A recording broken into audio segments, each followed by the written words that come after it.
Lieutenant Commander Jackson Voss stood in the middle of chaos. Not the poetic kind that might make for a good story, but the actual kind where people run around like decapitated chickens, screaming at computer screens that refuse to listen. The hidden research base, cleverly named Asteroid Bunker 42 because nobody cared enough to think of something better, thrummed with the sort of desperate tension only an impending apocalypse could inspire. "Jax, if this is what saving humanity looks like, count me out, Doctor," Kayla Morrow quipped, trying to recalibrate a quantum doohickey that probably had a longer name but nobody here cared to remember. Her hair was a mess of tangled curls that looked like she'd been electrocuted, which was only partly true. "Oh, come on, Kayla. Think of it as a chance to be heroes," Jax replied, checking a console that's been blinking angrily for the past hour. It had all the urgency of a toddler in the candy aisle, and about as much patience. "We save the world, they name a sandwich after us. Maybe even a space station." "You like space stations?" Kayla snorted. "Yeah, I can see it now. The Voss Deluxe comes with all the fixings and a side of existential dread." Jackson's mind drifted back to the briefing they'd received earlier that morning. The message had come through, garbled and desperate, from Earth's last remaining defense satellite. The aliens were here, and like the worst kind of relatives, they hadn't bothered to call first. "Earth's defenses have been compromised," the voice had said. "The United Planetary Assembly is down. You are humanity's last hope." "Humanity's last hope," Jackson said aloud, still tasting the words like they were a dish cooked by a chef with 0 stars. "Anyone else think that's a bad idea?" "I'm not losing sleep over it," replied Sergeant Miles Titshow, a muscular engineer with tattoos of ancient Earth memes running up his arms. He was elbow-deep in circuitry, trying to fix a reactor that had all the enthusiasm of a dead fish. "I mean, if we're all that's left, we probably deserve what's common." "Speak for yourself," said Dr. Leela Nguyen, the biologist who could make a cutting remark sound like a lullaby. She was busy reprogramming nanodroids meant to somehow, magically or scientifically, nobody was quite sure, save their collective asses. "I was promised a vacation after this." Jackson chuckled. "Yeah, it's called the rest of eternity. No plans necessary." The team worked in a control room that was both too small and too large, depending on how often you bumped into your neighbor. Consoles lined the walls, filled with blinking lights and ominous buttons that screamed, "Press me and find out what happens." Jax always wondered about the people who designed these things. Did they ever think about user experience, or were they just sadists? "All right," Jackson said, clapping his hands together as if that could summon a miracle. "Project Exodus. Who's got good news?" "Not me," Kayla said, holding up a tablet filled with equations that made his eyes water. "Unless you count we're not dead yet as good news." "Depends on your perspective," Jackson replied, grinning. He walked over to the holographic display in the center of the room. A giant representation of Earth, speckled with red dots like acne on a teenager, revolved slowly. Each dot represented an alien incursion point. "All right, Miles, tell me you've got the generators up and running." "If by running you mean limping along like a drunk after last call, then yeah, they're running," Miles said, wiping his hands on a rag that was more grease than fabric. "Honestly, I'm one duct tape roll away from calling it a day." Jackson didn't doubt it. The equipment was older than dirt, which was impressive considering dirt was no longer a galactic commodity. "Leela, how are the nano-droids looking?" "Like they're ready to find new careers," she replied, not looking up from her screen. "I keep telling them we're not hiring, but you know how it is." "Motivation's a bitch," Jackson agreed. "All right, people, let's focus. If those aliens get through our defenses, we're all going to have to explain to our ancestors why we screwed up." "Assuming they care," Kayla said. "I'm pretty sure my great-grandma was more into baking than saving the world." "Maybe she can bake us a way out of this mess," Miles suggested, dodging a pen Kayla threw his way. The lights in the room flickered ominously, a reminder that the base was held together by little more than stubbornness and a lot of cursing. "What's the latest on the alien front?" Jackson asked, trying to sound like he had things under control, which he didn't, but appearances mattered. "They're moving faster than a politician running from a scandal," Leela said, tapping a few keys to bring up the latest data. "We've got maybe a couple of days before they knock on our front door." "Great," Jackson said, rubbing his temples. "Just enough time to write our memoirs. Anyone got a pen?" "Maybe we should focus on Plan B," Kayla suggested. Jackson raised an eyebrow. "And what's that?" "Run like hell," she offered. "I like it," Miles said. "Straightforward, low-tech, and infinitely more fun than waiting to get vaporized." Jackson shook his head. "Sorry, folks, but running's not an option. Not unless we want to outrun light speed." "Challenge accepted," Miles said, smirking. "Jax, look," Kayla said, her voice serious for once. "We've been at this for months. The aliens aren't just gonna go away because we ask nicely. Maybe it's time to admit we're screwed." "Maybe," Jackson said, staring at the holographic representation of their impending doom. "But if we're going down, let's at least make it interesting."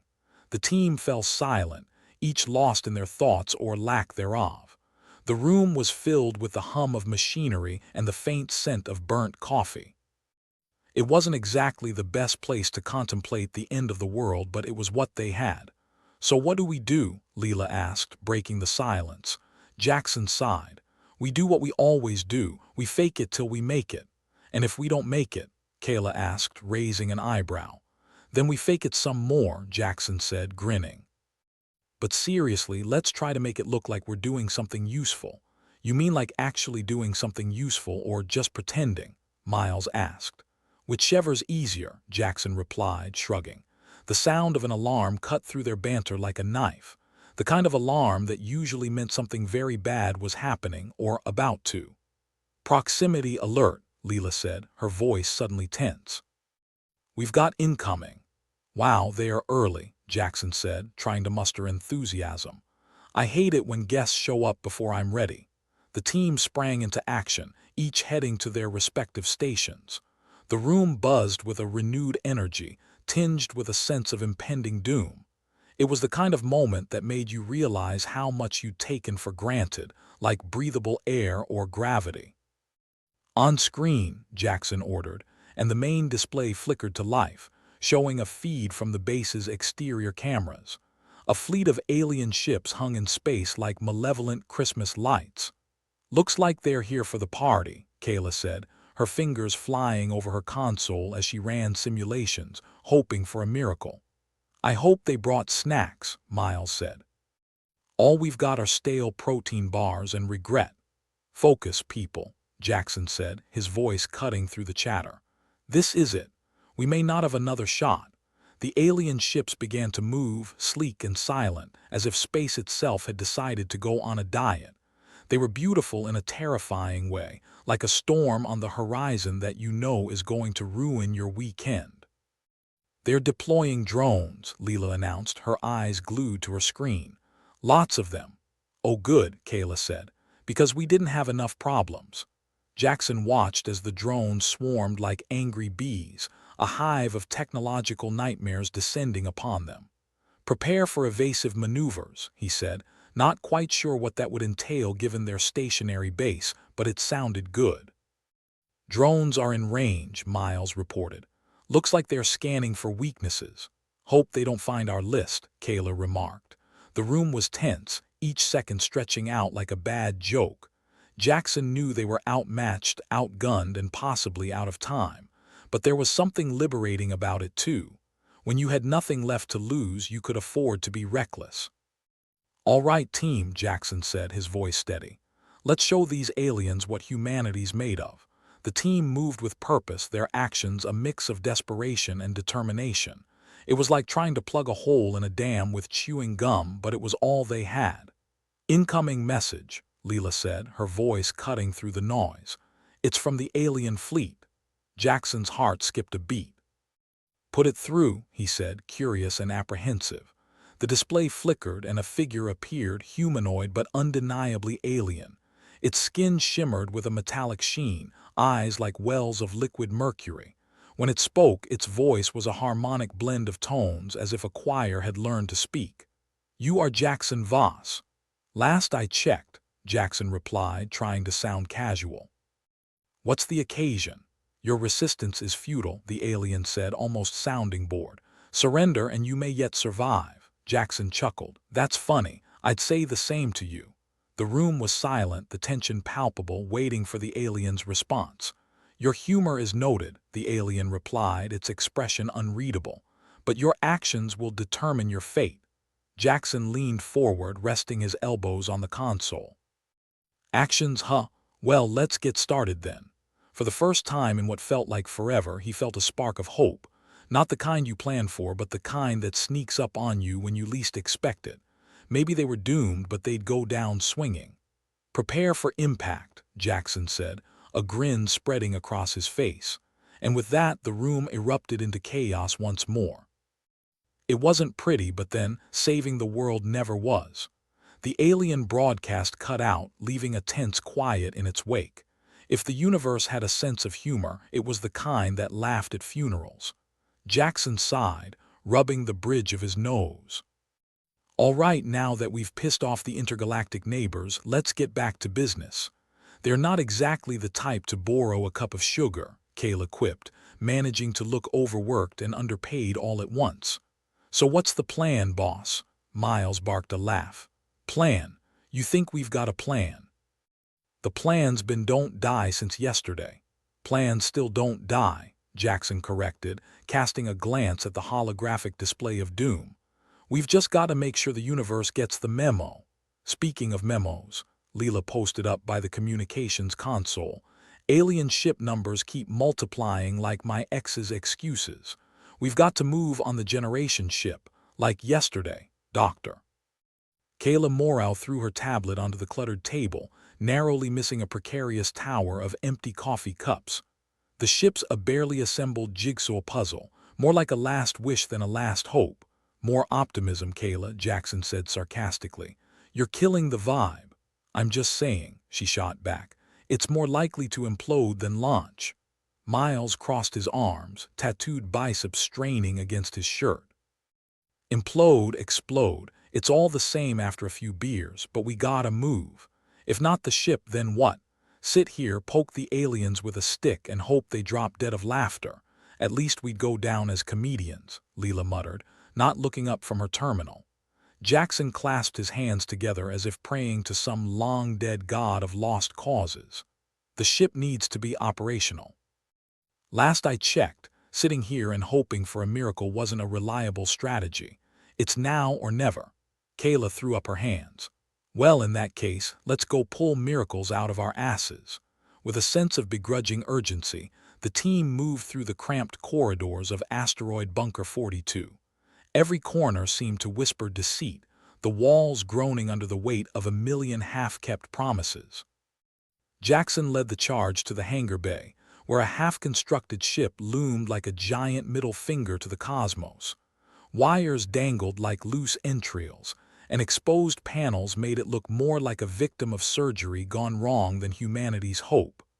"Behold," Miles said, gesturing grandly, "our chariot to the stars." "Assuming it doesn't fall apart like my last relationship." The team spread out, each diving into their respective tasks with the fervor of people who knew they were thoroughly screwed but had nothing better to do. Every clang of metal and hum of energy was a countdown to either salvation or a spectacularly messy demise. Jackson sidled up to Kayla, who was hunched over a console, furiously typing. "How's our quantum doohickey looking?" Kayla didn't look up.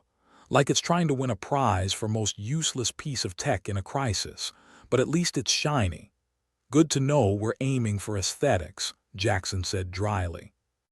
"Think it can hold the ship together long enough for us to break light speed without becoming space confetti?"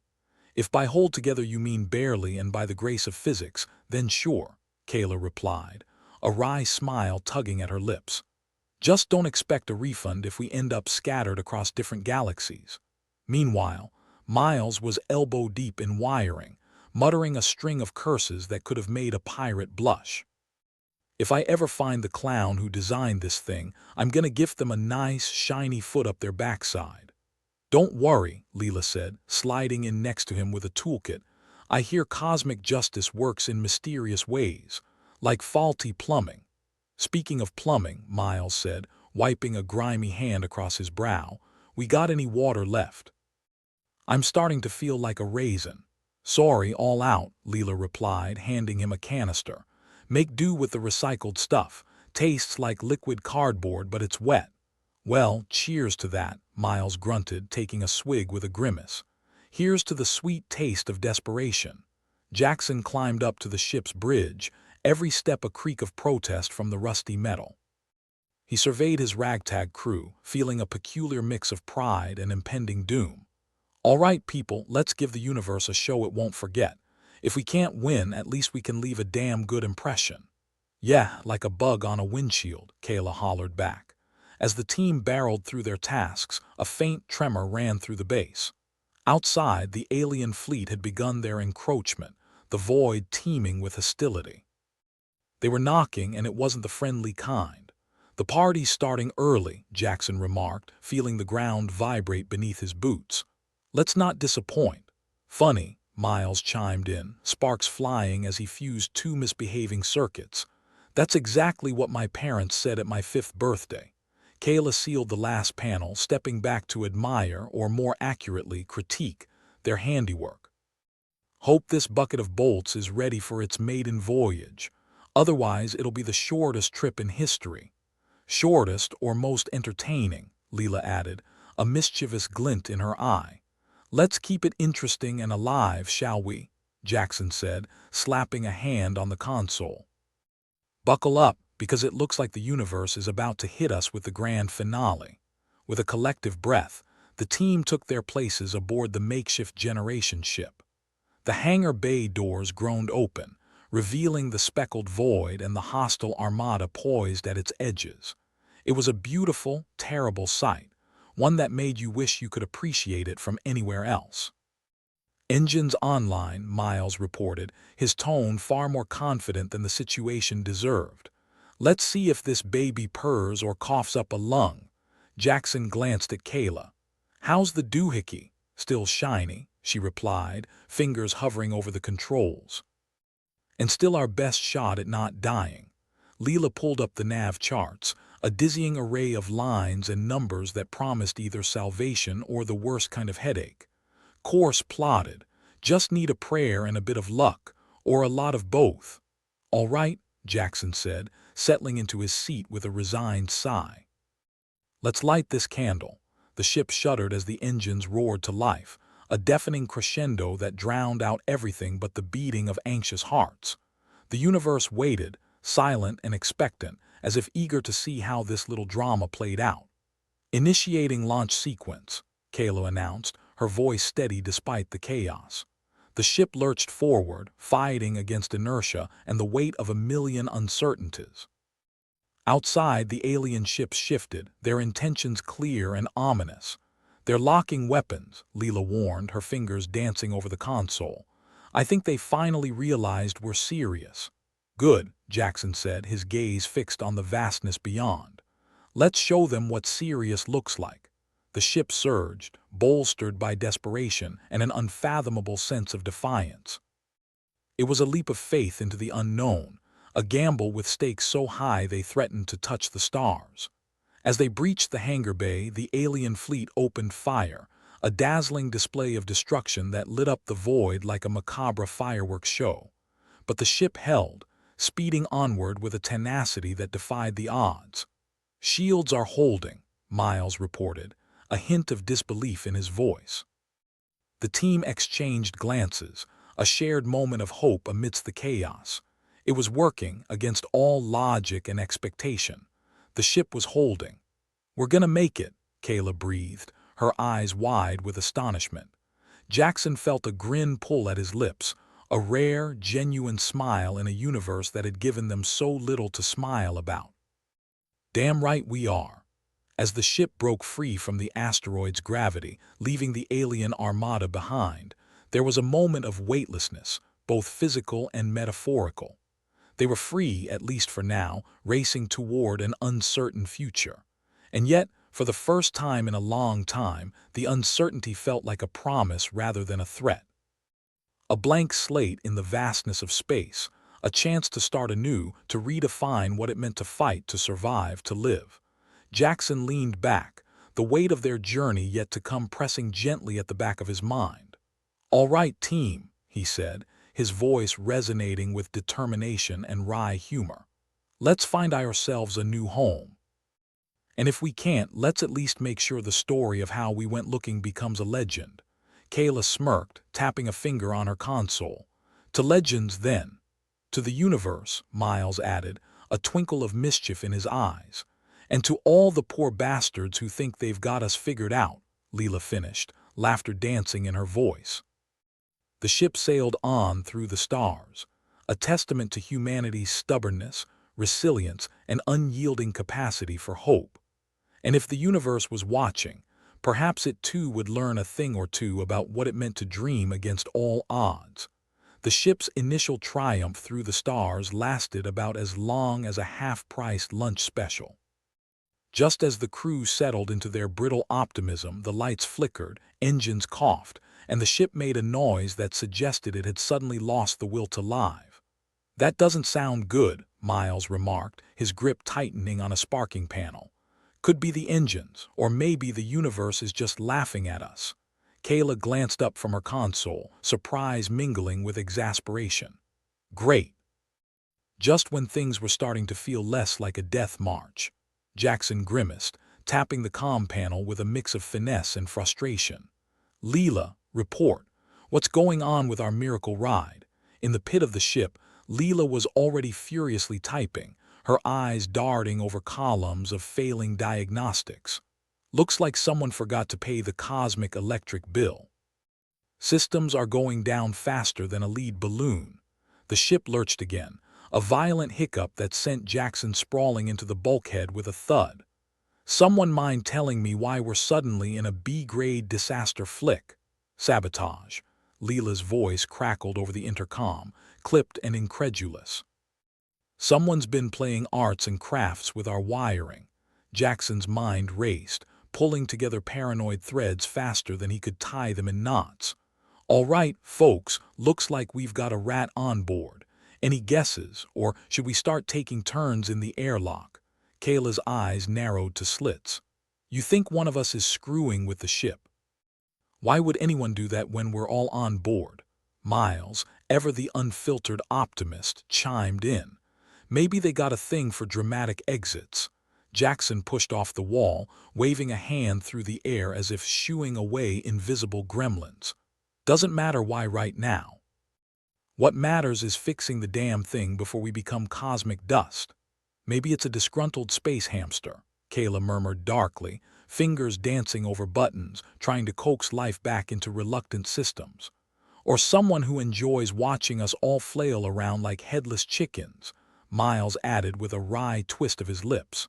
Leela's voice cut through the static, sharp as a blade. "Diagnostics are showing multiple failures. Someone really went to town." "Great. Give them a medal when we're done," Jackson muttered, rubbing his temples as if he could massage the chaos away. "Kayla, Miles, get to the engine room and see what you can do. Leela, keep trying to pinpoint anything we missed. Let's see if we can unfuck this situation before it fucks us." Miles and Kayla moved with the urgency of people who knew their continued existence depended on speed. The corridors seemed to tighten around them, the ship itself conspiring against their efforts. "Ever get the feeling the universe is trying to tell you something?" Miles said as they reached the engineering bay, the doors sliding open with a reluctant hiss. "Yeah," Kayla replied, surveying the tangled mess of wires and blinking lights. "And the message is, go home." "Home's kind of hard to get to when it's a few billion light-years away," Miles said, bending over the main power conduits, his hands moving with practiced ease. Together they worked in tense silence, the ship's creaks and groans a constant reminder of their precarious position. Miles' tattoos danced in the dim light, a kaleidoscope of memes that seemed to mock their predicament with every shift of his muscles. Feels like something out of a bad joke, Kayla finally said, cutting through the silence with a cynical edge. How many engineers does it take to fix a sabotaged spaceship? Depends on how many survive the punchline, Miles grunted, soldering a particularly rebellious wire back into place. Back on the bridge, Jackson paced like a caged lion, his mind a whirl of conspiracy theories and potential culprits. Leela's voice was a constant murmur in his ear, a lifeline tied to the fraying threads of their survival. Got anything I can use to point a finger, or am I going to have to start interrogating in the dark? Jackson asked, drumming his fingers against the console. Not yet, Leela replied, frustration lacing her words. But I'm zeroing in on the affected systems. Whoever did this has skills and a twisted sense of humor. Sounds like the kind of person who'd be fun at parties, Jackson remarked, rubbing the back of his neck. Think we should invite them to the next crew meeting. Only if we want to end up with more than bruised egos, Leela shot back, the tension in her voice like a taut wire. Keep at it, Jackson replied, his gaze fixed on the vast emptiness outside, a sobering reminder of what lay at stake. In the bowels of the ship, Kayla and Miles fought a losing battle against time.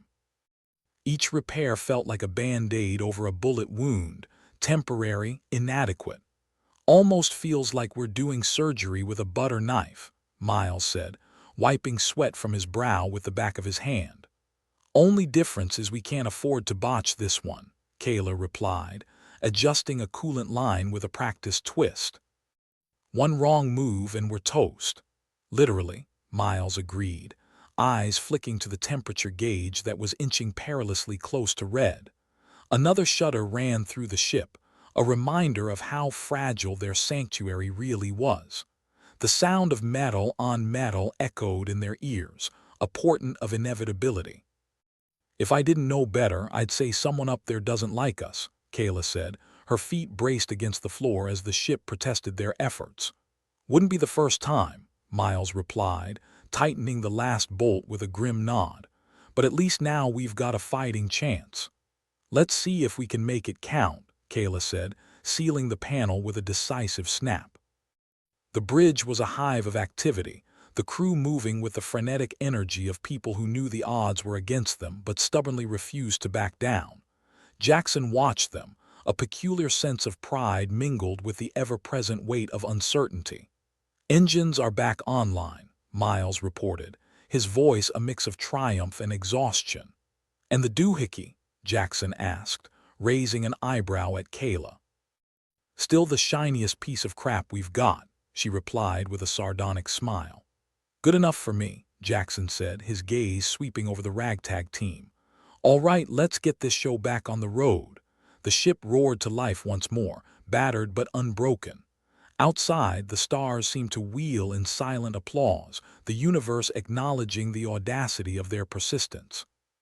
Think the alien welcoming party's still out there? Leela asked, a hint of mischief in her tone. Probably wondering what the hell we're doing, Jackson replied, settling into the captain's chair with a wry grin. Let's give them something to talk about. Miles and Kayla took their places, their movements a testament to the shared understanding of their circumstances. It was a fragile camaraderie, forged in the fires of desperation and necessity. Nav systems are still a bit wonky, Leela warned, her eyes scanning the flickering display. Might be a bumpy ride.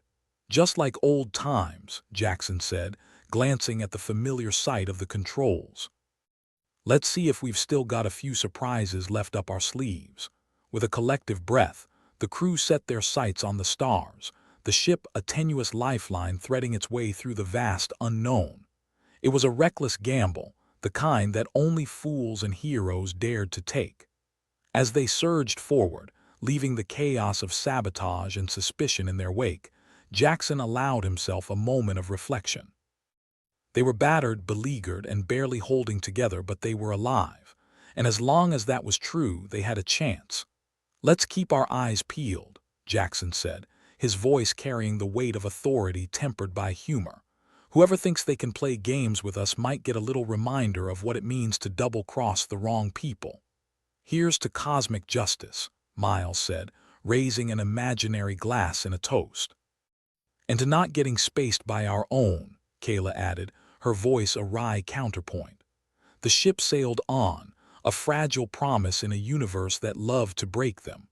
But for now they were together, a band of misfits with nothing left to lose and everything to fight for.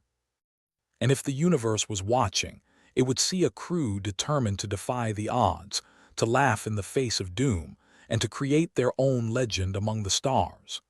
"Incoming transmission," Leela announced from her station, her voice as flat as a pancake left out in the rain.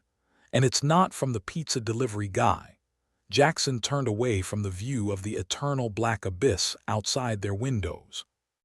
"Let me guess, final notice from the universe that we're officially screwed." "Pretty much," Leela replied, tapping the console with the mild annoyance of someone slapping a mosquito. The holographic display of doom flickered to life, projecting the grim visage of the alien armada's advance. It looked like a bad day at an airshow. "Well, that's new," Miles muttered, appearing at Jackson's side with an expression that suggested he'd just bitten into a lemon wrapped around an old sock. "And by new, I mean predictably awful." Kayla joined them, her hair a mess that made her look like she'd been dragged through the hangar bay by a hyperactive puppy. "How long do we have before they are at our doorstep, asking for sugar and a place to crash?" "About half a coffee break," Leela replied, tapping through the incoming data. "Assuming they are in a rush to disintegrate us." "Perfect," Jackson said, sarcasm dripping from his words like oil from a leaky engine. "Just enough time to do absolutely nothing productive." They crowded around the holographic display, which twirled in mockery of their predicament. The alien ships were lined up like dominoes, ready to tip over and flatten everything in their path. "So, any bright ideas on how to avoid getting our asses handed to us?" Jackson asked, throwing the question out like a grenade and hoping one of them would have the presence of mind to dive on it. Miles scratched his head, looking for all the world like a man searching for a lost sock. "We could try offering them a lifetime supply of meme tattoos." Kayla snorted. "Sure, Miles. Let's just hope they have a sense of humor." Leela's fingers danced over her console, pulling up schematics and diagnostics like a magician juggling knives. "I've got more bad news," she declared, her voice the kind of cheerful that belonged in a funeral home. "There's a mole on board," Jackson sighed, rubbing the bridge of his nose. "Of course there is. Why wouldn't there be? It's not like we're already juggling a fleet of hostile aliens and a ship that's more temperamental than a teenager with a hangover." "So, who's our lucky saboteur?" Miles asked, folding his arms as if he was about to start selling tickets to this particular circus. Leela hesitated, chewing on her lip. "I'm working on it, but whoever it is, they're good. Real good." Jackson turned to his crew, a ragtag bunch if ever there was one, each of them wearing the same expression, half disbelief, half resignation, and a sprinkling of "why the hell did I get out of bed today?" "All right," he said, clapping his hands together like a PE teacher about to announce a round of dodgeball with live grenades. "We find the rat, we fix the ship, and we figure out how to politely tell the alien armada to shove it." "Suggestions?" Kayla raised an eyebrow. "We could surrender and hope they just want to probe us a little." "Don't tempt me," Jackson replied before turning to Leela. "Anything from the diagnostics that narrows it down." Leela shook her head, frustration etched across her features like battle scars. "Nope. But I did find some anomalous activity in the comms logs. Whoever's playing double agent knows their stuff." Miles leaned back against the wall, crossing his arms. "So, what's the plan, fearless leader? Start accusing each other until someone cracks? Play a game of who's got the shiftiest eyes?" Jackson sighed, wishing for the umpteenth time that smart decisions came in pill form. "We need to keep this under wraps for now. If our mole thinks we're onto them, we're buggered." Kayla smirked. "Always knew you'd end up playing secret agent, Jackson. You've got the paranoia for it." "Thanks, Kayla. I'll put that on my CV if we survive this." The ship groaned beneath them, a sound that reminded Jackson of a 1,000-year-old man getting out of bed. He felt it too, the weight of command. The pressure of knowing one wrong move could spell the end for them all. But more than that, he felt the itch, the burning need to fight back, to refuse to lie down and let the universe have its way. "Here's what we're gonna do," Jackson said, tapping into the reservoir of bravado that had gotten him through every bad day since he'd signed up for this madness. "Leela, you keep digging into those logs. Kayla, see if you can get the quantum doohickey to spit out anything useful. Miles, double-check the engines. I want to be sure we can outrun these bastards if it comes to it." Miles grimaced. "The engines are already held together with duct tape and prayers, Jackson. Adding a cross your fingers might push it over its limit." "Just do your best," Jackson replied. "We're not down for the count yet." The crew dispersed with the determined air of people who knew they didn't have the luxury of quitting. Jackson stayed behind, eyes fixed on the swirling holographic menace. It was beautiful in its way, the deadly dance of ships that seemed to move with a singular purpose: wipe humanity off the galactic map. "Hey, Jackson," Leela called, her voice softer now, lacking its usual edge. "We'll get through this, we always do." He turned, meeting her eyes. "Hope you're right, Leela, because the universe is running out of ways to say I told you so." Hours ticked by like seconds in reverse, every heartbeat a countdown to oblivion. The ship thrummed beneath their feet, and the air hummed with the electric tension of impending doom. Jackson patrolled the ship, casting a watchful eye over his crew. He could see them working, could hear the clatter of tools and the murmur of voices. And yet something gnawed at him, an itch he couldn't scratch. The mole was still out there, lurking in the shadows, a threat from within as the aliens loomed without. He found Kayla hunched over the quantum doohickey, her expression one of intense concentration mixed with mild distaste. "How's it going?" he asked, leaning against the doorway like he owned the place. She didn't look up.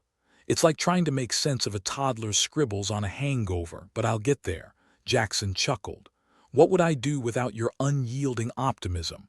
"Probably cry in a corner," Kayla retorted, finally glancing up with a wry smile. "But don't worry, I'll save the day." "Again, count on it," he said, pushing off the doorway and moving on, leaving her to her work.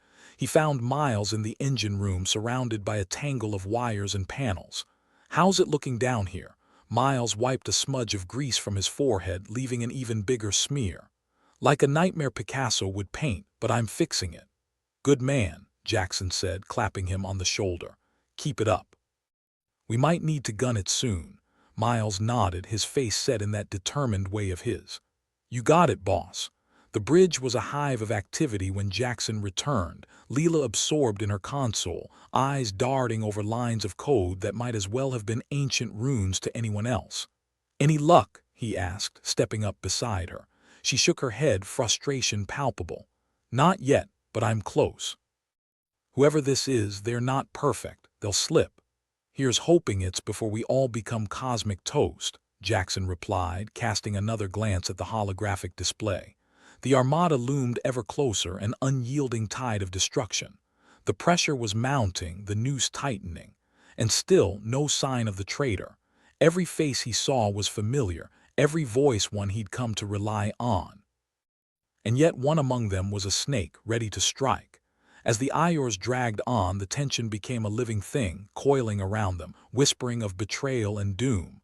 Jackson felt it in his bones, a chill that wouldn't be shaken off. "Jackson," Leela called, her voice cutting through the fog of his thoughts like a knife. "I think I've got something." He was at her side in an instant, the urgency in her voice a beacon in the storm. "What is it?" Leela pointed to the screen, a stream of data running like a river of secrets.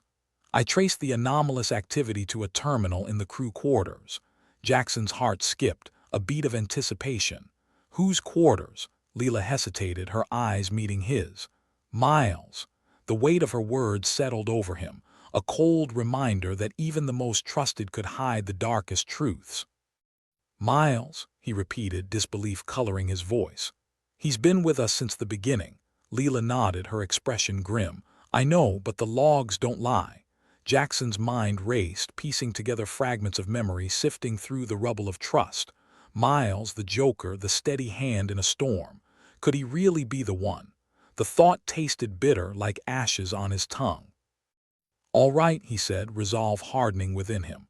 "Let's confront him, quietly. No need to tip our hand just yet." Leela nodded, her face a mask of determination. "I'll get Kayla, she should be there too," Jackson agreed. "Let's do this." The confrontation was swift, a meeting of eyes and words that spoke of betrayal and disbelief. Miles, cornered in the engine room, looked like a man caught with his hand in the cookie jar, if the jar was filled with treasonous secrets. "Miles," Jackson said, voice low and steady, "we need to talk." Miles looked up, confusion etched across his features. "What's up, boss?" "We traced the sabotage back to your terminal," Jackson said, cutting straight to the point. "Care to explain?" Miles blinked, surprise morphing into anger. "You think I'm the rat? Seriously?" Kayla crossed her arms, skepticism radiating from her like a heater. "The logs don't lie, Miles. If you've got an explanation, now's the time." Miles looked between them, eyes wide with a mixture of hurt and frustration. "It's not me, I swear." "Someone's setting me up." Jackson studied him, searching for a flicker of truth, a hint of deception. Miles' gaze was steady, his words sincere, but the evidence was damning, a noose tightening around his neck. "Then give us something," Jackson said, desperation clawing at the edges of his voice. "Anything." Miles ran a hand through his hair, a gesture of exasperation. "I don't know how, but they've got to be using my terminal remotely. I haven't touched it in days." "That's convenient," Kayla remarked, voice dripping with skepticism. "It's the truth," Miles insisted, eyes pleading for them to believe him. Jackson held his gaze, caught between doubt and trust. The Armada was closing in, the clock ticking down to doomsday. They didn't have time for this. "All right," Jackson said, making a decision that felt like stepping off a cliff. "We'll keep looking. But Miles, you're on thin ice. One more slip and—" He left the threat hanging, unspoken but understood. Miles nodded, relief and tension mingling on his face. Jackson turned away, his mind a whirl of doubts and possibilities. The Armada loomed, a shadow over their fragile hopes. And somewhere, hidden in plain sight, the real saboteur lurked, waiting for the final act. As Jackson returned to the bridge, he felt the weight of command settle like a stone in his gut. They were running out of time, out of options. And yet he couldn't shake the feeling that they'd missed something crucial. "Keep your eyes peeled," he told his crew, voice a brittle echo of authority. "We're not done yet." Not by a long shot. The ship sailed on, a fragile hope against the tide of destruction. The Armada approached, implacable and relentless, a reminder that the universe rarely gave second chances. But Jackson and his crew weren't ready to roll over and die. Not yet. Not when there was still a chance, however slim, to snatch victory from the jaws of defeat. And so they fought, tooth and nail, against the encroaching darkness, against betrayal and despair. Because in the end, it wasn't about winning the universe, as Jackson Voss liked to remind himself, was a real bastard. Right now, it was gleefully proving him right by sending a hail of alien firepower right at their doorstep. Asteroid Bunker 42 wasn't much to look at on a good day, but under attack, it was downright charming in a watch your whole life go up in flames sort of way. The hull shuddered with each impact, the floor vibrating under his boots like a cheap massage chair set to earthquake. Alarms blared, each more annoying than the last, like a chorus of electronic banshees. It was almost comforting in a way, the chaos. A reminder that things could always get worse. "Well, this is cozy," Jackson quipped, turning away from the grim holographic display that had updated from impending doom to imminent doom. "I've always wanted to go out with a bang, Doctor." Kayla Morrow, her hair now a wild testament to science-induced stress, shot him a glance that could have split atoms. "Save the jokes for after we've not died, all right." "Is that optimism I hear?" Jackson retorted, managing a grin. "Careful, or it might just rub off on me." Kayla snorted, diving back into the tangled mess of wires and strange glowing components that made up the quantum doohickey. "If we're not careful, these aliens might just mistake us for a comedy troupe." Although Miles' tattoos are a dead giveaway that we're all hopelessly lost here, Speaking of the devil, Sergeant Miles Titcho barreled in, looking like someone had just kicked his favorite puppy. Engines are holding, Jackson, but if this keeps up, we're going to be as useful as a chocolate spacesuit. Just keep us afloat, Miles, Jackson replied. I don't want to be the punchline on some alien's highlight reel. Miles rolled his eyes, the grease smeared across his face adding a certain je ne sais quoi to his usual disgruntled expression. If this ship was any more held together by hope and duct tape, we'd be a motivational poster. Leela chimed in over the comms, her voice flat as a pancake in zero gravity. Incoming transmission. It's garbled, but it looks like Earth's last defense satellite is signing off. Permanently. Fantastic, Jackson said, deadpan. The universe just keeps giving. The crew gathered around, the atmosphere thick with an almost tangible tension. The display flickered, showcasing the alien armada in all its malevolent glory. The ships moved with eerie coordination, like a school of evil fish out to devour everything in their path. Remember, folks, Jackson announced, trying to inject some bravado into his voice. They might have us outgunned, outnumbered, and out of time, but we've got each other. Miles raised an eyebrow.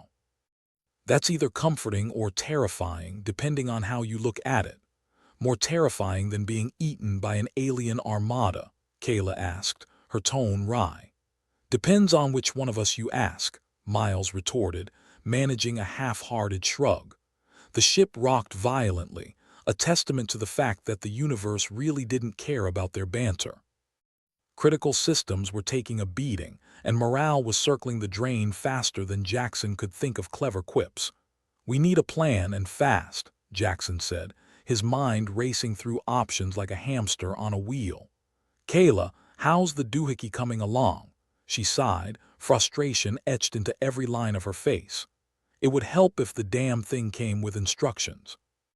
I mean, how hard is it to label press here to save the world? Jackson smirked. If only, keep at it. Miles, can we squeeze any more power from the engines? Miles shook his head. Short of sacrificing a small animal to the machine gods, not likely. We're running on fumes as it is. Jackson nodded. Right. Leela, see if you can decode that transmission further. Maybe there's something useful in there. On it, Leela replied, her fingers a blur across the console. The lights flickered ominously, a stark reminder that they were one good hit away from a very bad day. Jackson felt the weight of their reality pressing down on him, a relentless, suffocating presence. Hey, boss, Miles said suddenly, a glimmer of something like hope in his eyes. What if we use the engine's overload to create a distraction? It might buy us a few precious minutes to get that doohickey working. Jackson considered it. Turn ourselves into a giant flashbang, you mean? Risky, but it might just be crazy enough to work. Kayla glanced up, a hint of admiration in her gaze. It's insane. I like it. But it might fry us in the process, Leela added, ever the realist. Well, Jackson said, clapping his hands together, if we're gonna fry, let's do it in style. All right, let's move. The crew sprang into action, each task a lifeline, each second a race against time. Jackson watched them go, a mix of pride and terror swirling in his gut. They were good people, every one of them. He just hoped they were good enough. As they made their preparations, the ship trembled under the onslaught, the hostile bombardment relentless. Jackson could feel the desperation in every creak, every shudder. Okay, Jackson called, steeling himself for what was to come. Miles hit it. The engines roared to life, a sound more akin to a dying beast than a noble steed, but it was enough. The ship surged forward, a sudden burst of speed that caught the alien ships off guard. Their formation wavered, if only for a brief moment. Kayla, now's your chance, Jackson shouted over the din. She nodded, her fingers dancing across the controls like a virtuoso playing a symphony of survival. The quantum doohickey hummed ominously, lights flickering with a stubborn tenacity that mirrored their own. Time stretched, moments turning into eternities as the crew fought against the ticking clock. The engines screamed their protest, the ship a cacophony of impending catastrophe. Almost there, Kayla muttered, her voice a mantra of hope and determination. The alien armada began to regroup, their ships closing in with a predatory grace that promised only destruction. Jackson felt his heart hammering in his chest, each beat a countdown to oblivion. "Miles," Jackson called, urgency crackling in the air. "Hold on," Miles yelled back, his hands a blur as he worked to coax every ounce of power from their beleaguered systems. Kayla's voice cut through the chaos, a triumphant shout that echoed even above the din. "Got it." "Jackson, it's ready." Jackson wasted no time, slamming his hand down on the control panel. The quantum doohickey activated with a flash of light, a burst of energy that surged through the ship like a tidal wave. The alien ships faltered, their systems momentarily disoriented by the unexpected overload. It wasn't much, but it was enough. "Now, Leela," Jackson barked. Leela's fingers flew, launching the coordinates for a blind jump through space, a desperate leap into the unknown. The ship lurched violently, the universe blurring around them as they hurtled through the void. For a moment, there was only silence, the oppressive quiet of space a stark contrast to the chaos they'd left behind. Jackson held his breath, waiting for the other shoe to drop. Then, with a shudder that rattled his bones, they emerged on the other side, the armada left in their wake. It wasn't victory, not by a long shot, but it was something. Did we do it?" Kayla asked, her voice edged with disbelief. Jackson let out a breath he hadn't realized he'd been holding. "We did something, all right. We're still alive, and that's more than I dared hope for." Miles let out a shaky laugh, running a hand through his hair. "I swear if I survive this, I'm getting a tattoo of this day, right on my forehead." "Make sure it's a flattering one," Leela quipped, a hint of relief coloring her usual monotone. The crew gathered in the cramped confines of the bridge, each face etched with exhaustion and a touch of lingering fear. But they were alive against all odds, and for now that was enough. "We're not out of the woods yet," Jackson reminded them, though his tone was softer now, a hint of warmth breaking through the cynicism. "But we bought ourselves some time. Let's make sure we use it wisely." The ship drifted through the stars, a battered testament to human resilience. They were far from safe, and the threat of betrayal still loomed large, but they weren't done fighting. Not by a long shot. Jackson looked at his crew, their faces a reminder of all they had to lose and all they had to fight for. As long as they had each other and a stubborn refusal to roll over and die, they had a chance. And in a universe that seemed determined to crush them, that was the greatest victory of all. The ship drifted through space, a battered little tin can among the stars. Jackson leaned against the comm panel, his mind still reeling from their narrow escape. His crew had managed to pull off a miracle, but miracles had a way of demanding payment in full, usually in the form of exhaustion and a rapidly dwindling sense of humor. "All right, folks," Jackson said, trying to muster some semblance of leadership. "We've got a bit of breathing room now. Let's use it wisely before the universe decides to screw us again." Miles, looking like he'd just had a punch-up with a welding torch and lost, perked up. "I'm all for a nap. Maybe a shower if the water doesn't decide to rebel." "Tempting," Kayla chimed in, her fingers still flicking across the quantum doohickey's controls. "But I'm more interested in this ancient tech the scanners flagged below decks before everything went kaboom. Ancient alien technology." Jackson repeated, raising an eyebrow. "Please tell me it's not another cursed artifact that's going to turn us into space zombies." "Relax, Jackson," Kayla replied with a smirk.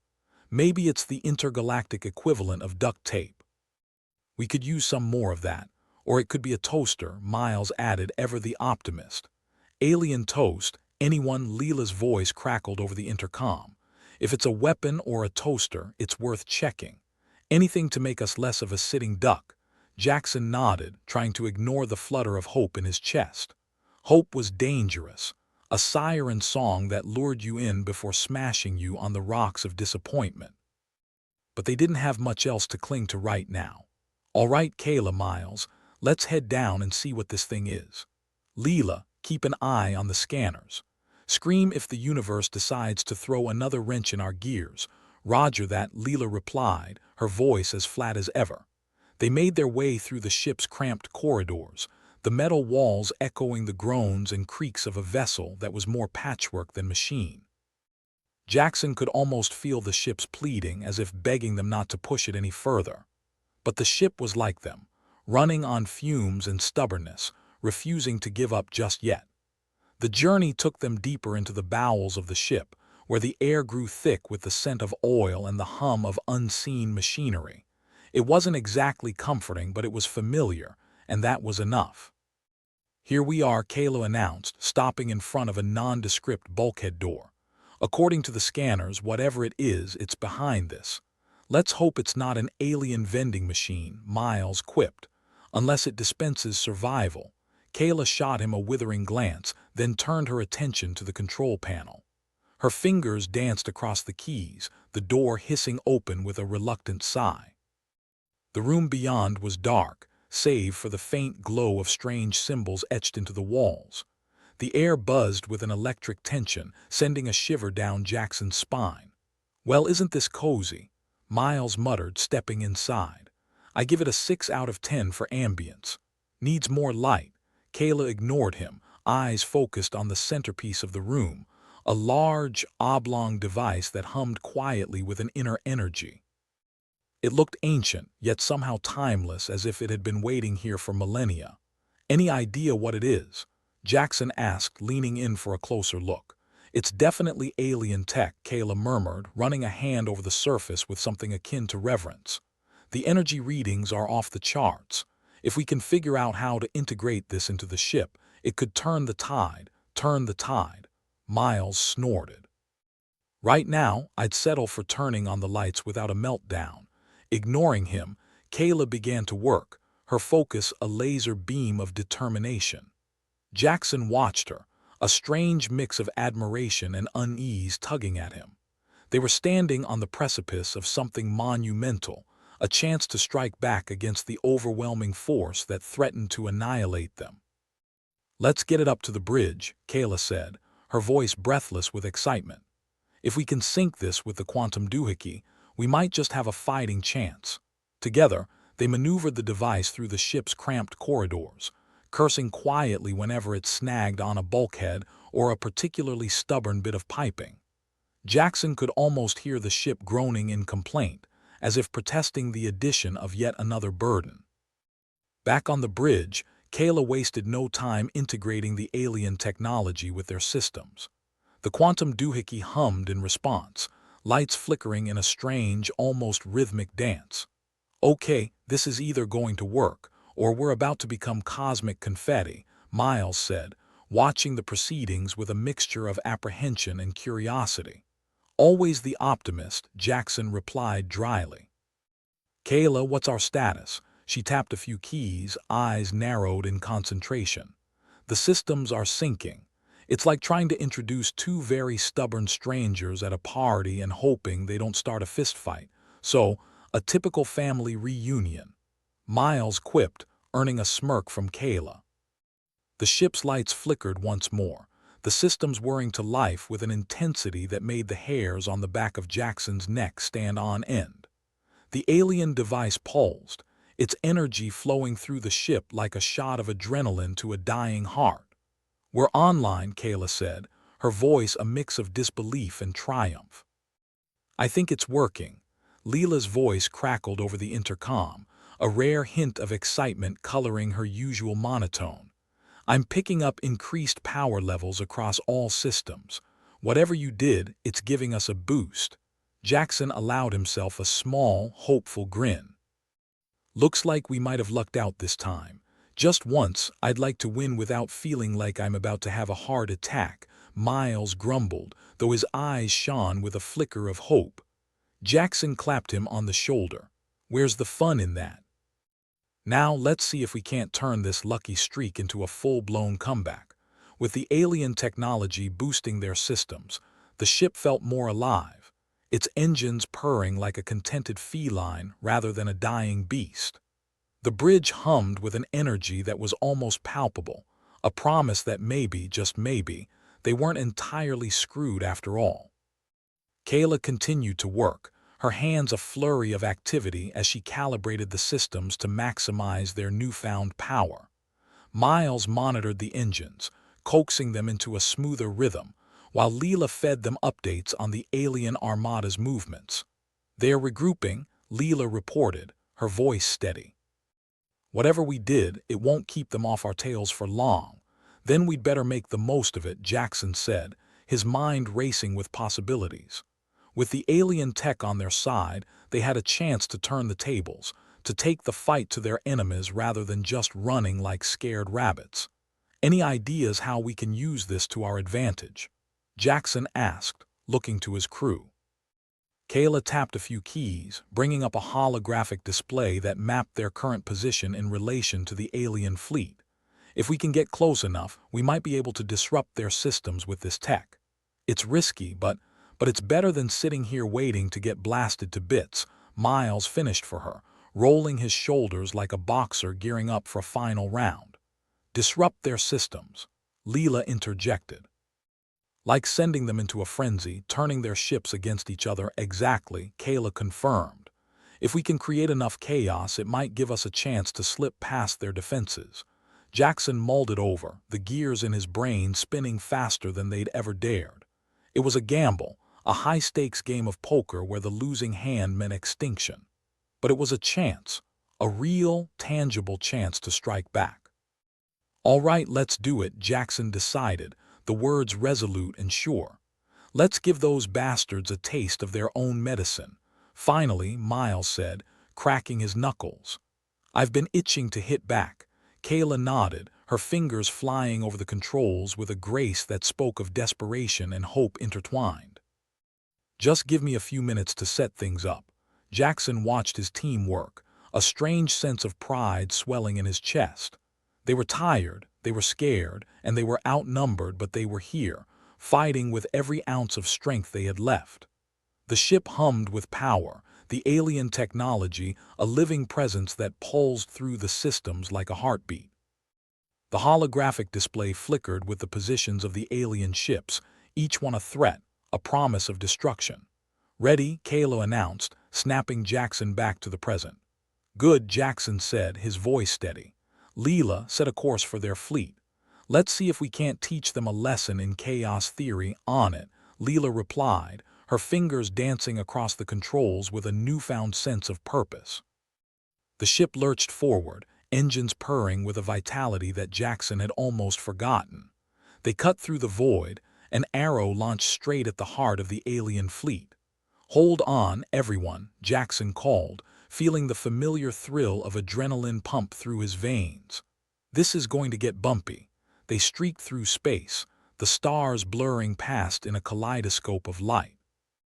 The alien ships loomed closer, their dark forms a menacing presence that promised only death. Then, with a shudder that rattled the ship's bones, they were upon the fleet. "Now, Kayla," Jackson barked, his heart hammering in his chest. Kayla activated the device, releasing a pulse of energy that surged through the void, a silent tsunami of disruption aimed squarely at the alien ships. For a moment, nothing happened. The universe held its breath, the tension a living thing that pressed down on them all. Then, slowly, the alien ships began to shudder, their formations faltering as the pulse worked its magic. Lights flickered across their hulls, systems sputtering into chaos as the device sowed discord among their ranks. "It's working," Leela reported, her voice tinged with disbelief. "Their systems are going haywire." Jackson allowed himself a small, triumphant grin. "Let's get the hell out of here while they're figuring out which way is forward." The ship surged forward, slipping through the gaps in the confused fleet like a ghost. The alien ships, once a coordinated force, were now a chaotic swarm, their efforts to regroup hindered by the pulse's lingering effects. "We did it," Kayla breathed, her voice a mixture of awe and relief. "For now," Jackson corrected, though a spark of hope flickered to life in his chest. "But it's a start." They punched through the alien line, the stars opening up before them, a vast, endless expanse of possibility. Behind them, the enemy fleet struggled to recover, their pursuit faltering as they fought to regain control. "We've bought ourselves some time," Leela said, her tone almost light. "But we're not out of the woods yet." "No," Jackson agreed, his gaze fixed on the stars beyond. "But as long as there's breath in our lungs, we'll keep fighting." The ship sailed through space, a testament to resilience and defiance in the face of overwhelming odds. They were far from victory, and the path ahead was fraught with danger, but they were alive. And as long as they were alive, they had a chance. The bridge was a buzzing hive of energy, the kind that felt like standing barefoot in a puddle while lightning strikes nearby. Everyone was too busy to acknowledge the fact that they were one micrometeor away from becoming space debris, except for Jackson, whose job was to contemplate that exact scenario every waking minute. He watched as Kayla's fingers danced over controls, weaving together human and alien tech in a way that even a marriage counselor would find inspirational.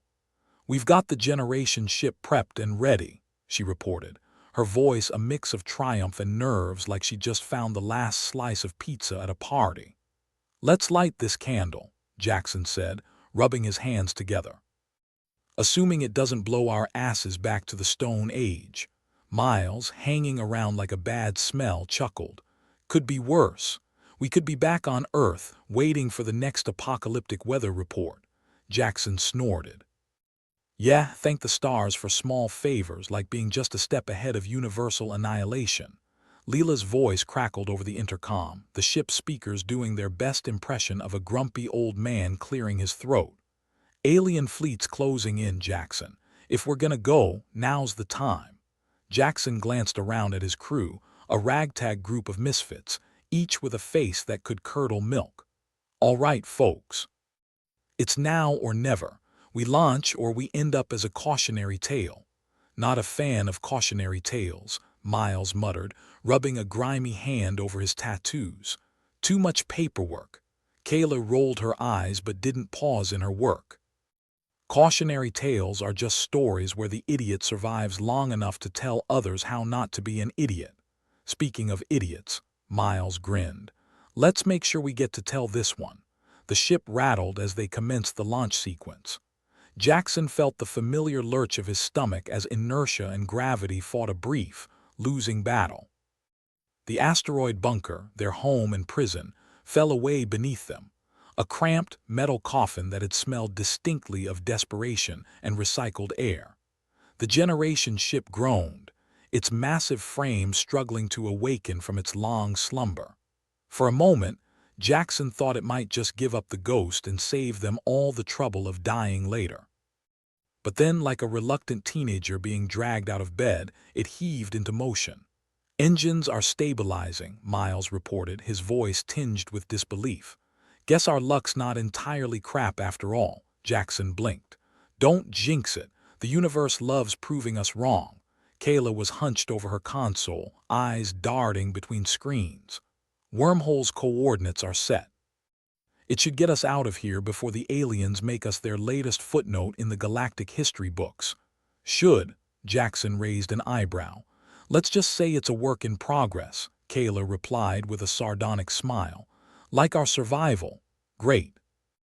Nothing like a little existential dread to keep things spicy," Jackson remarked, gripping the armrests of his chair as if his white-knuckled hold might steer the ship better than the pilot's. The bridge shuddered again, this time accompanied by the telltale whine of stressed metal. Leela's voice crackled through the comm once more. "They've spotted us. We've got company and they're not coming for tea and biscuits." "Perfect," Jackson muttered. "Why do aliens always skip tea? So uncivilized." Miles piped up. "Doubt they'd enjoy the taste. Our tea's a bit stronger than they'd expect." Jackson smirked. "This is why we can't have nice things." As the alien fleet closed in, the holographic display flickered with a madness that mirrored Jackson's internal monologue. Ships swarming like a pack of interstellar wolves, each one hungry for blood and oblivion. "Time to make our move," Jackson called out, his voice carrying over the chaos. Kayla hit it. She slammed her hand down on a control, and the ship lurched violently, rockets screaming in protest as the generation ship hurtled toward the wormhole like a bat out of hell, or more accurately, like a spaceship attempting to outrun its own destruction. The wormhole loomed ahead, a dark maw set against the backdrop of space. Jackson could almost hear it whispering promises of safety, of survival, or just a quick end to their miserable predicament. "Here we go, folks," Jackson shouted, feeling the adrenaline spike through his veins. Hold onto your existential dread. The ship plunged into the wormhole, reality twisting around them in a way that made Jackson's stomach flip like a fish in a frying pan. The sensation was akin to being turned inside out by a particularly vindictive deity.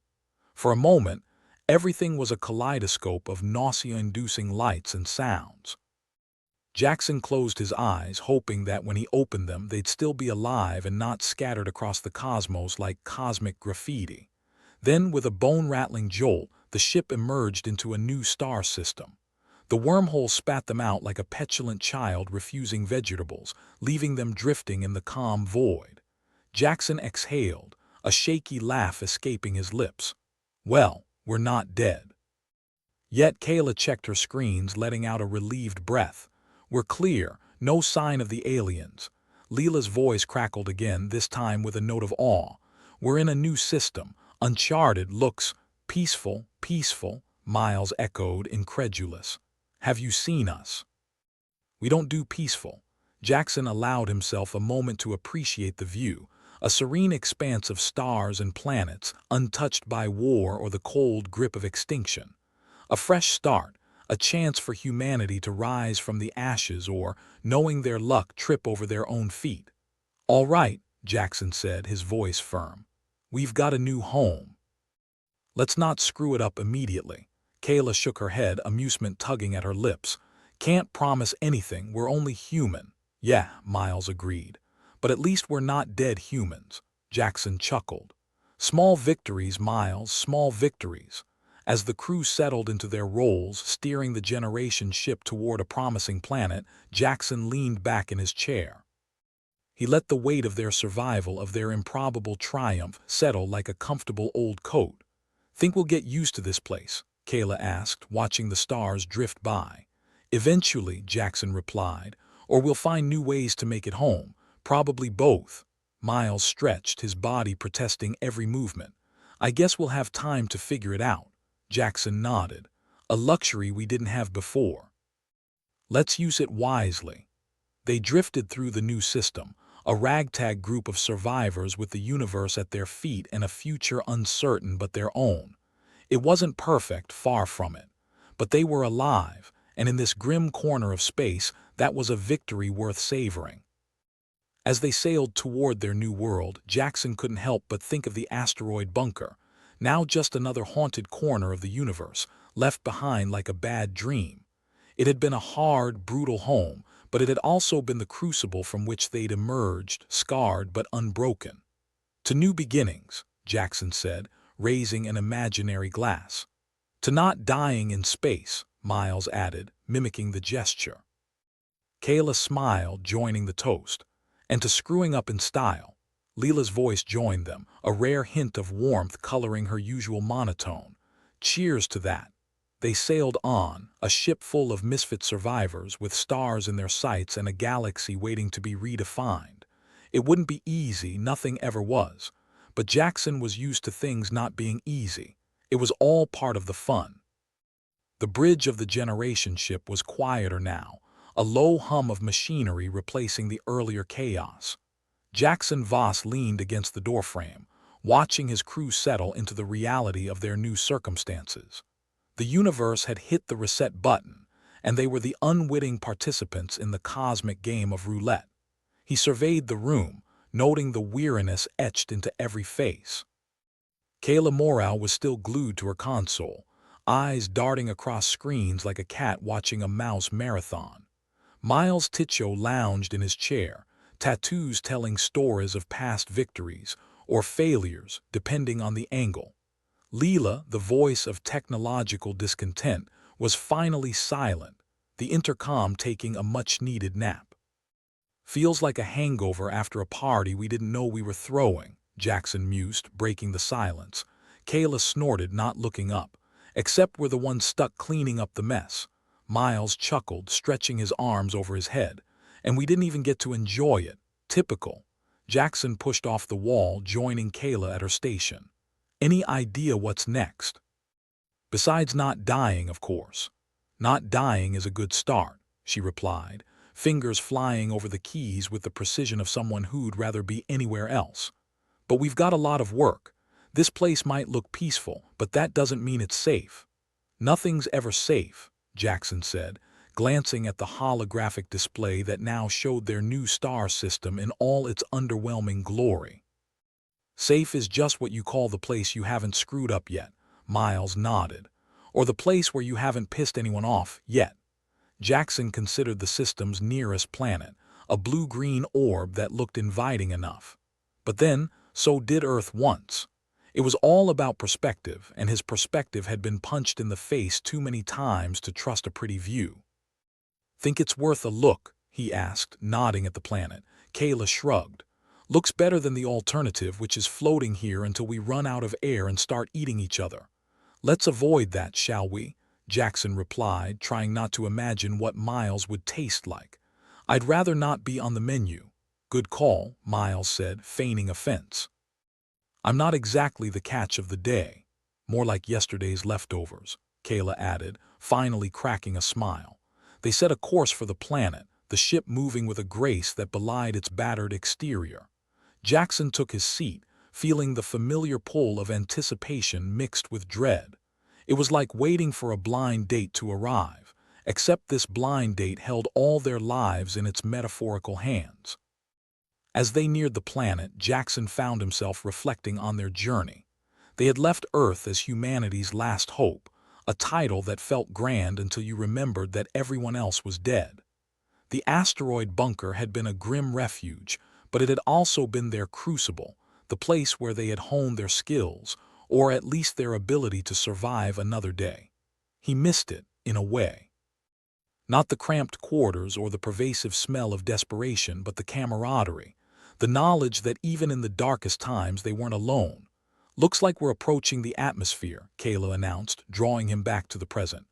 Brace yourselves for another round of Will We Crash? Great, Miles said, strapping in with exaggerated care.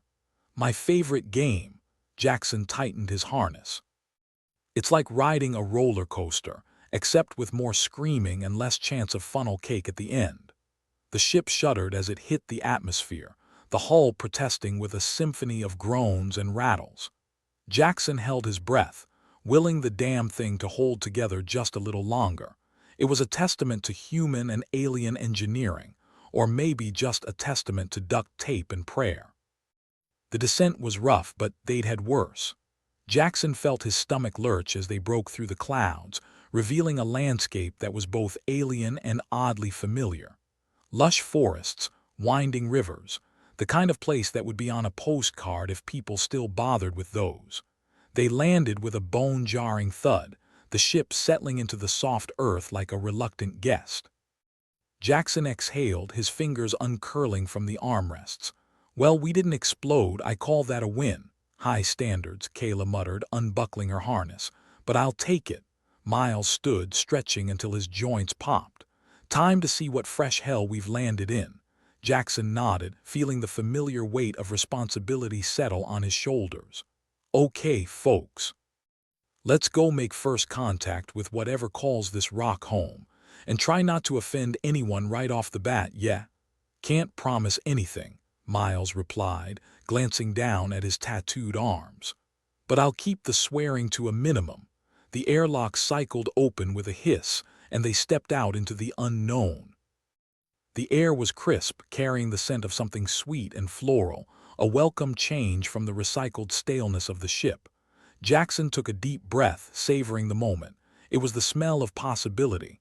Kayla scanned the horizon, her eyes sharp. No sign of life, yet. Let's hope it stays that way, Miles said, though his tone suggested he wouldn't mind a bit of action. Too quiet gives me the creeps. They moved cautiously, the landscape unfolding around them like a story waiting to be told. Jackson felt a strange mix of hope and trepidation. Maybe this could be a new start, a chance to build something better. Or maybe it was just another trap waiting to spring. We're not alone. Leela's voice crackled through Jackson's comm, startling them all. "Sensors are picking up something, north of your position." "Of course they are," Jackson muttered. "Couldn't just let us have a moment of peace, could you, Universe?"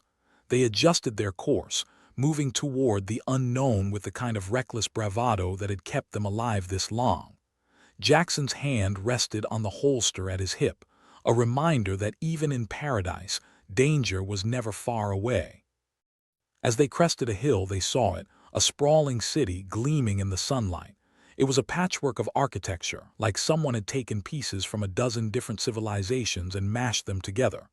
Towers reached skyward, while smaller buildings clustered around them like eager children. "Well, that's unexpected," Kayla said, voicing what they were all thinking. Jackson nodded, feeling a strange sense of déjà vu. "Looks like we're not the first to find this place. Question is, are they friendly?" Miles added, eyeing the city with suspicion. "Only one way to find out," Jackson replied, leading the way down the hill. "Let's go say hello, and if they try to kill us, well, same old, same old." The walk to the city was tense, every sound amplified by their nerves. Jackson kept his eyes on the skyline, watching for any sign of movement. It felt like walking into a trap, but then, what didn't these days? As they reached the outskirts, they were met by a delegation of beings, humanoid but distinctly alien, with skin that shimmered as if coated in stardust. They wore robes of deep blue, their expressions unreadable. "Welcome," one of them said, their voice like the rustling of leaves. "We have been expecting you." "Expecting us?" Jackson echoed, trying to keep his surprise in check. "That's a hell of a welcome committee." "We knew of your arrival," the being replied, gesturing for them to follow. "Come, we have much to discuss." Jackson exchanged a look with Kayla and Miles, seeing his own wariness mirrored in their faces. But curiosity won out, as it always did, and they followed the aliens into the city. As they walked, Jackson wondered what this new world would demand of them. They had fought tooth and nail to survive, to reach this place. But the universe had a way of balancing scales, of extracting a price for every victory. "Think we'll finally catch a break here?" Miles asked, his tone light but his eyes serious. "Maybe," Jackson replied, though he wasn't sure if he believed it. "But if the universe has taught us anything, it's that breaks are really just pauses between disasters." Kayla laughed softly. "And we're just the poor fools running from one to the next." "Speak for yourself," Jackson said, giving her a sideways glance. "I prefer to think of it as an adventure." "Call it what you want," Miles replied, "as long as we're still standing at the end of it." They reached a grand hall, its walls lined with tapestries depicting scenes of cosmic wonder. The aliens led them inside, and Jackson felt a flicker of hope, a dangerous thing, but sometimes the only thing worth holding onto. "Welcome to your new home," the alien leader said, gesturing around them. "Together we can build something greater." Jackson nodded, feeling the weight of those words. They had fought the universe and survived, and now they had a chance to start anew. It wouldn't be easy, it never was, but they were here, alive and unbroken. For now, that was enough. "To new beginnings," Jackson murmured, echoing his earlier toast. "To making them count," Kayla replied, a soft determination in her voice. Miles grinned, looking around at the alien architecture and the horizon beyond. "And to screwing it up in style." Jackson smiled, feeling the tension ease just a little. Whatever came next, they would face it together, scarred, cynical, and stubborn as hell. It wasn't much, but it was theirs. And sometimes, in the vast, uncaring universe, that was the greatest victory of all.